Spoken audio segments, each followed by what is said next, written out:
Why are Japanese hammers so different from all others? Well, there is more to them than just a striking tool. Even their origin story hides in folklore and legend. Today I'm working on a Genno with an octagonal head, and part of its story leads us to Nasuno, Japan, almost 1000 years ago. At first, the construction looked very promising. The two striking faces seemed to be laminated with harder steel at the ends of a softer body in the center. So my plan was clear: repolish the faces, refine the octagonal geometry, reveal this possible lamination line, and use natural stones to create a beautiful kasumi finish on the softer steel. But plans are made so that they can change. Things did not go quite as expected. What looked like a clear lamination line at the beginning turned out to be much more uncertain. And no matter which stone I tried, I could not make it appear in the way I had imagined. So stay with me, because this restoration became less about proving what I wanted to see, and more about listening to what the hammer was actually willing to reveal. So this is the moment where I have to ask you if you have subscribed already. It is a very simple action, but it makes a huge difference for this channel. So I hope you enjoy my content, I hope you enjoy this restoration. Remember to subscribe, comment, and like the video. Let's get to work.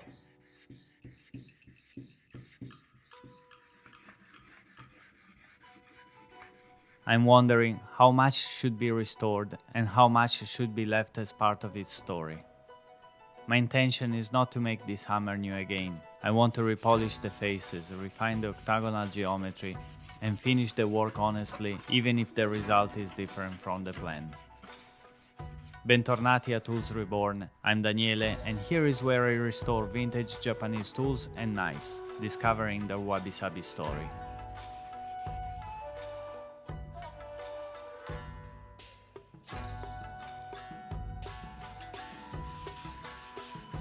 As the surface is renewed, the hammer begins to explain itself, but not in the way I expected.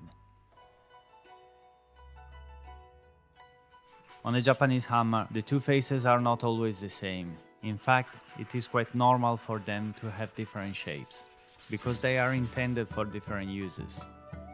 One face is usually flat for striking chisels and starting nails. The other can be slightly crowned for the final blow when you want to avoid damaging the timber around the nail. As I mentioned earlier, there is an old story hidden in the name Genno. According to legend, it is connected to Genno Oshō, a Buddhist monk who encountered the Seishō Seki, the killing stone of Nasuno. The stone was said to hold the relentless spirit of Tamamo-no-Mae, a legendary nine-tailed fox. It was so dangerous that birds fell when they flew above it, and animals died when they came too close. In later tellings, Genno Oshō breaks the stone with a great hammer, and this is remembered as one explanation for why this type of Japanese hammer came to be called Genno. But the version I like is deeper than that. The monk does not simply destroy the stone. Through words, rituals, and compassion, he releases what was trapped inside, calming the spirit and bringing a new balance to it. Japanese folklore gives the fox many faces. The fox of the killing stone is not the same as the Inari's sacred foxes, but both stories live close to the world of steel. One story leads to the name Genno, through Genno Oshō and the stone that was possessed by a spirit. The other belongs to the forge, where Inari's fox helps a swordsmith strike the rhythm needed to create a blade. I like this connection. One story is about releasing what is trapped, the other is about hammer, steel, rhythm, and transformation. And here, working slowly on natural stones, this old hammer seems to sit somewhere in between the two. Japanese natural stones can become a translator of the blacksmith's work. Sometimes they reveal the difference between steels with incredible clarity. But this time, the translation was not so simple. I tried every natural stone I have in my collection, one after the other, I changed stones, changed pressure, changed slurry, changed the angle of the light, and tried to understand what the steel was telling me. At some point, the bench became chaotic. Stones everywhere, water everywhere, different scratches, different finishes, and honestly, a bit of frustration too. I wanted the natural stones to reveal a beautiful contrast between the harder steel and the softer body, but the hammer did not give me the kind of reveal. There is a faint definition in the metal, and maybe there is something there, but it is not a clear lamination line I first thought I was seeing. So I had to accept that the original plan was changing. At the beginning, I also wanted to preserve more of the dents on the striking faces. They were part of the Wabi-Sabi life of this hammer.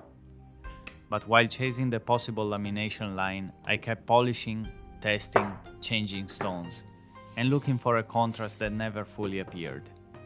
Slowly, most of those marks disappeared under the stones. This is one of the difficult truths of restoration. Sometimes, while trying to reveal one part of the story, you remove another. And in a way, this is exactly what restoration is. You begin with an idea, but the tool has its own truth. If you force the surface too far, you may erase more than you reveal. In the end, I decided not to chase a contrast that was not really there.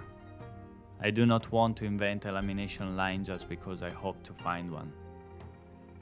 The Genno head is ready, and for me is a bittersweet result. But this is what the hammer gave me in the end. Maybe your comments will also help me understand where I could have made different choices. And as you saw at the beginning, the handle was consumed by many years of work. Rather than restoring the old handle, I decided to go in a different direction, and perhaps a more traditional one. Inspired by other Gennos in my collection, I am making a new handle from a local T3, keeping a natural curvature in the handle itself. This gives the hammer a more organic shape, but also a practical purpose. The curve helps the hand understand the orientation of the head, improves the grip, and gives more control during use. Now that the rust is gone, the striking faces are clean again, and the octagonal shape has recovered some definition. I did remove more of the original dents than I planned, but that too became part of the story of this restoration. The hammer did not give me the dramatic lamination or kasumi finish I hoped for. Instead, it gave me something quieter. A clean, honest surface, a recovered geometry, and a reminder that restoration is always a negotiation between intention and reality. The new handle brings balance back into the Genno, with a more natural design and an ergonomic shape. In the end, a good restoration is not always about removing every scar, and it is not necessarily about preserving every single one. Sometimes it is about listening to the tool, understanding what matters, renewing its surfaces, and stopping before its history disappears. Thank you for joining me today. If you enjoyed this restoration, remember to subscribe, like, and leave a comment. Ciao e a presto.